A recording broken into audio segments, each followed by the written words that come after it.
Buongiorno, benvenuti alla TG Sicilia, le principali notizie. A macchia di leopardo i primi effetti del decreto contro il caro voli, ancora alti e bassi nelle tariffe da e per la Sicilia. Tornato a pieno regime Fontanarossa, da domani niente trasferimenti su altri scali, nella notte gli ultimi disagi con voli cancellati e dirottati. Lampedusa, lo strazio di una madre che abbraccia il piccolo di 1 anno e mezzo, annegato sabato scorso nelle acque davanti all'isola. A Catania c'è un nuovo pentito di mafia. Esponente di spicco del clan Cappello, ha gestito le più fiorenti piazze di spaccio della città. Il Ministero delle Infrastrutture ha riattivato il tavolo tecnico sui trasporti nell'area dello Stretto. A dirigerlo l'ammiraglio Martello. Un occhio alla situazione attuale, ma anche al collegamento stabile sullo Stretto. Dalla playa di Catania alla marina di Siracusa, le scene del degrado e dell'incuria segnalate dai nostri telespettatori. Calcio, Catania vicinissimo all'esterno d'attacco Davide Marsura con oltre 150 partite in Serie B. Primi infortuni nel Messina, si fermano Ragusa e Ferrara.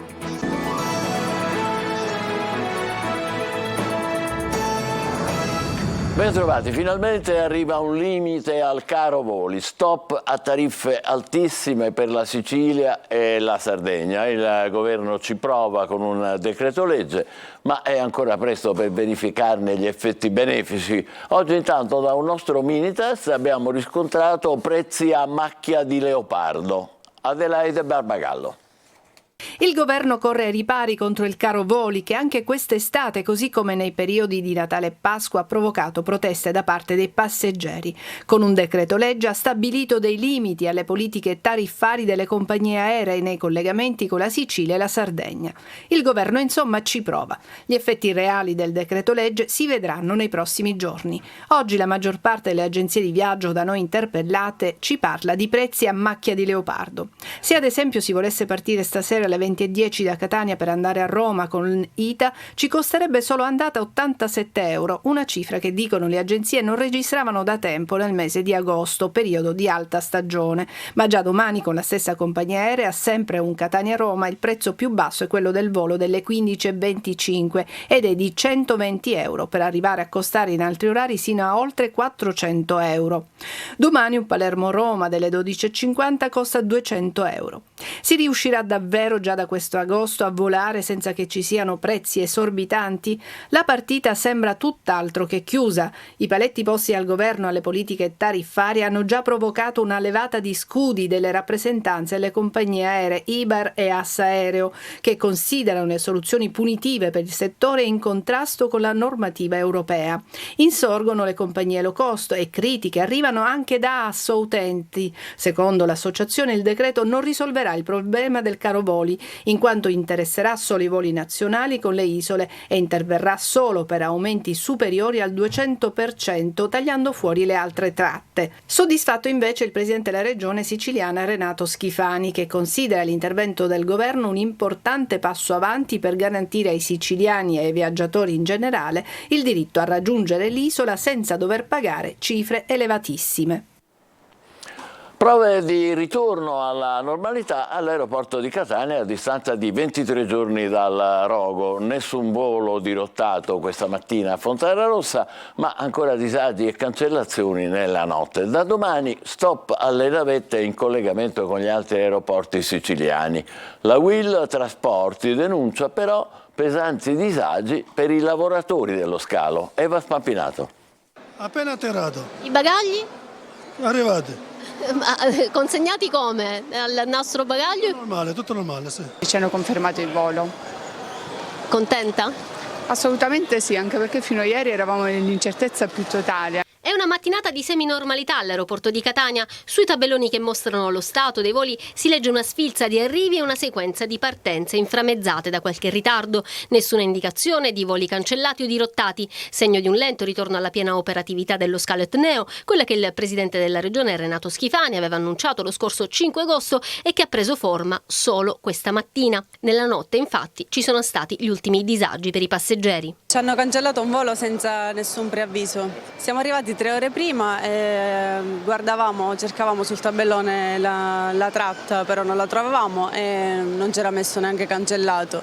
Ce ne siamo accorti noi alle 6 del mattino cercando sul sito, ma ITA non ci ha avvisato, non ci ha mandato nessuna mail, nulla. E avevano detto che partivate da Palermo. Da Palermo, tutto con i biglietti, il check-in, tutto. Da Palermo l'aereo parte da Catania.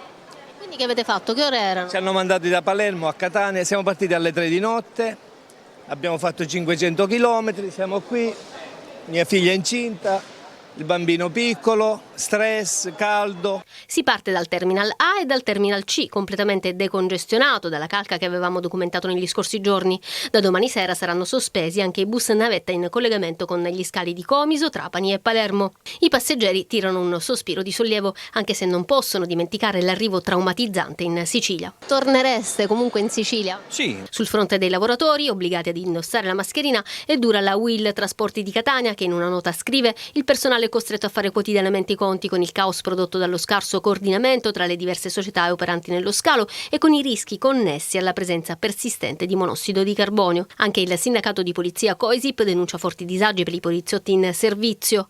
Intanto, per alleviare e rinfrescare l'attesa, il personale SAC oggi offriva ghiaccioli gelato.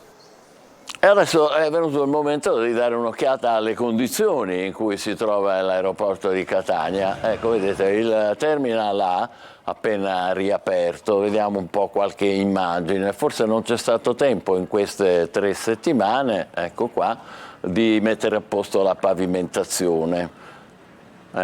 Qui la pulizia insomma lascia a desiderare e anche i muri sono rimasti usurati, diciamo, come prima. I bagni, questi sono quelli degli uomini, agibili solo a metà, insomma c'è sporco anche sui pavimenti. Immaginiamo che il ritorno alla normalità comprenderà anche il decoro e la rimessa a posto dello scalo dove è necessario. Pensava si fosse salvato al naufragio e invece una mamma ivoriana ha dovuto riconoscere il proprio figlio di 1 anno e mezzo, un bambino, nella camera mortuaria di Lampedusa. Una giovane sudanese cerca i suoi 2 fratellini. Sono le ultime storie drammatiche di migranti sopravvissuti ai recenti naufragi. Adelaide Barbagallo. Lo ha tenuto stretto tra le braccia per ore nel mare in tempesta. Poi, sfinita, quando proprio non ce la faceva più per la stanchezza e il freddo, ha affidato il suo bambino a un connazionale che era in mare accanto a lei. Miriam, una giovane mamma ivoriana di 23 anni, ha appreso solo domenica sera che il suo bambino di 1 anno e mezzo è annegato e adesso nella camera mortuaria del cimitero di Cala Pisana di Lampedusa ha effettuato il riconoscimento del cadavere del figlio, morto nel naufragio di uno dei 2 barchini colati a picco sabato nel canale di Sicilia. Fino a quel momento aveva creduto che fosse in un'altra struttura o ricoverato. Il barchino che si è inabissato era partito da Sfax. Complessivamente 57 i superstiti, 33 i dispersi e 2 i cadaveri recuperati. Oltre a quello del piccino c'era anche quello di una donna il cui marito si trova al momento all'hotspot di Lampedusa. La procura di Agrigento ha aperto sulle 2 tragedie un'inchiesta a carico di ignoti per favoreggiamento dell'immigrazione clandestina e morte quale conseguenza di altro reato. Storie di vita e di disperazione, di famiglie che superano la traversata e riescono a ricongiungersi, altre i cui familiari si cercano disperatamente, come quella del giovane sudanese, Aisman, che dal suo letto di ospedale in cui si trova dopo il naufragio di fine luglio a Lampedusa vuole rintracciare ad ogni costo i suoi 2 fratelli sopravvissuti come lui al mare, in cui sono morti il padre, la madre e la figlia di 3 anni. I suoi fratelli hanno 13 anni Aysel, 16 anni Haider, unici altri superstiti della sua famiglia. La moglie di Aism è morta in Libia. Dal Sudan, come tanti immigrati, erano partiti in cerca di una vita migliore, ma la loro speranza si è infranta lo scorso fine luglio al largo di Lampedusa. Heisman è arrivato al pronto soccorso del Policlinico di Palermo per delle lesioni ai tendini di una mano e ferite al volto. I soccorsi in mare si susseguono, stanotte tratti in salvo 47 profughi, c'è un disperso. A Lampedusa intanto si cerca di alleggerire l'hotspot che contiene oltre 2000 migranti. A Catania c'è un nuovo pentito di mafia. Si chiama Michele Vinciguerra ed è conosciuto come Ucardunaru. Esponente di spicco del clan Cappello, ha gestito le più fiorenti piazze di spaccio di Catania. Tremano gli affiliati e i narcos calabresi. Natale Bruno. Tremano gli uomini di mafia del clan Cappello specializzati nel traffico di droga e tremano pure i narcos calabresi che per anni hanno inondato Catania con la cocaina e la marijuana. Da 2 settimane c'è un nuovo pentito che sta svelando i segreti legati al suo gruppo mafioso e alle piazze di spaccio più remunerative di Catania, a San Cristoforo, in via Piombay, alle Salette, al Tondicello della Playa, ma anche a Siracusa e Palermo. Si chiama Michele Vinciguerra, ha 56 anni e in città è conosciuto con il nomignolo di Ucardunaru. Da 2 settimane mette a verbale con i magistrati della DDA e Tennea i segreti del clan cui ha fatto parte.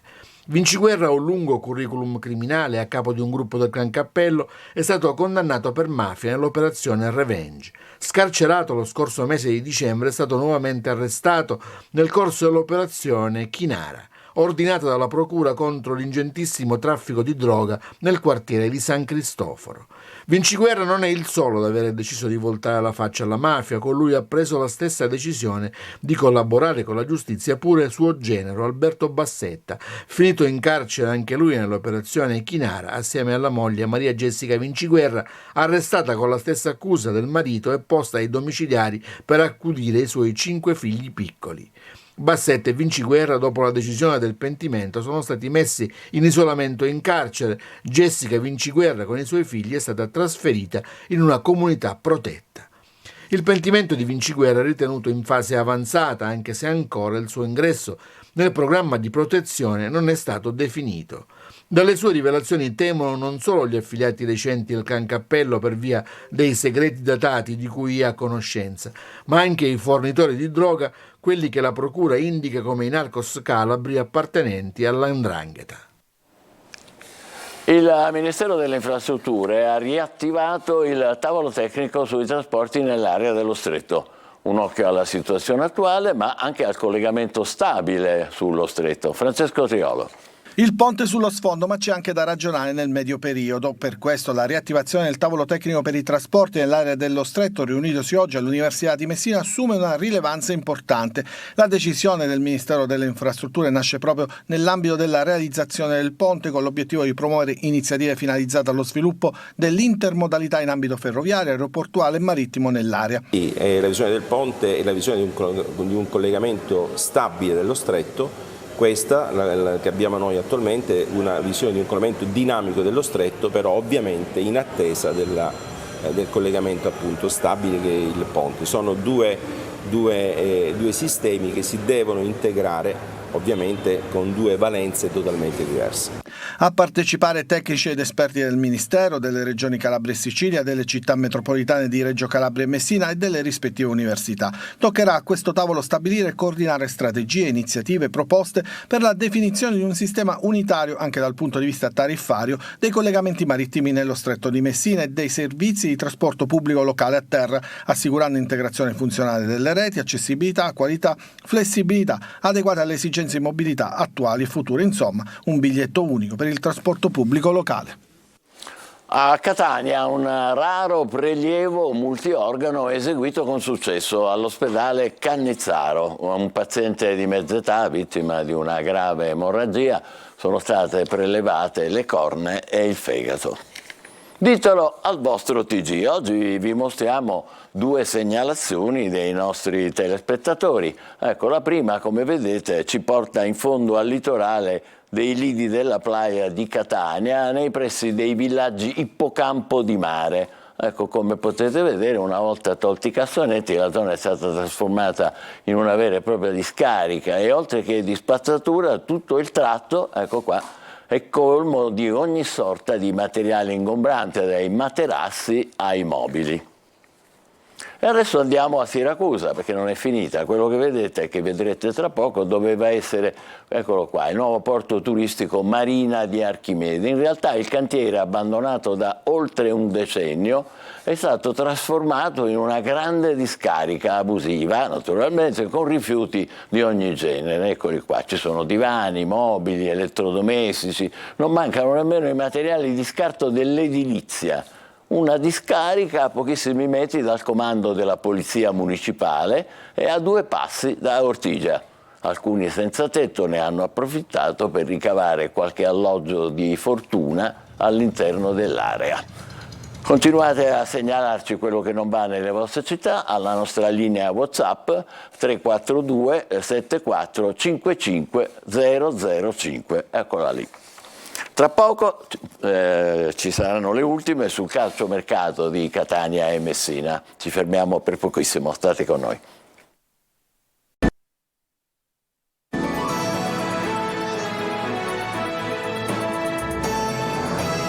Eccoci di nuovo insieme con il calcio. Dopo l'accordo tra le parti si attende la firma del contratto del nuovo attaccante esterno del Catania, Davide Marsura.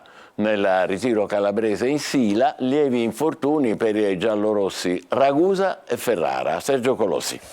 Chiusa la breve parentesi della composizione dei calendari di Serie C con l'esordio casalingo per il Catania il 3 settembre contro il Crotone e il Messina in trasferta a Cerignola, le due società si concentrano sulle prossime operazioni di mercato. Il Catania ha le idee abbastanza chiare per completare un organico competitivo per la promozione in Serie B.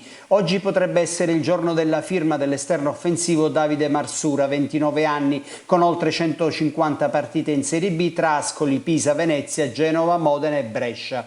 Accordo già fatto, si attende soltanto l'ufficializzazione del club rossazzurro che è parte attiva nel mercato delle punte. C'è stato un contatto con Andrea Righini, ex Reggiana e Provercelli, ma Samuel Di Carmine e Salvatore Caturano rimangono obiettivi principali ma complicati in attesa di un nome a sorpresa. Il Catania ha previsto inoltre 2 nuovi rinforzi nel settore centrale della difesa. Giuseppe Cuomo ha preferito un triennale a cifre importanti al Sud Tirol in Serie B. Amichevole con poche indicazioni del Messina in Calabria, 10-0 e dilettanti del Real Cotronei, con poker di Emmausso. Ragusa e Ferrara rientrate in città per problemi fisici. Nessuna novità sul fronte mercato, con gli obiettivi fissati da tempo, ma il Messina rischia di doversi accontentare degli scampoli di fine stagione, qualora Plescia, Provenzano e Mungo dovessero trovare contratti e destinazioni migliori. Ci fermiamo qui, la TG Sicilia torna alle 20, grazie e buon pomeriggio.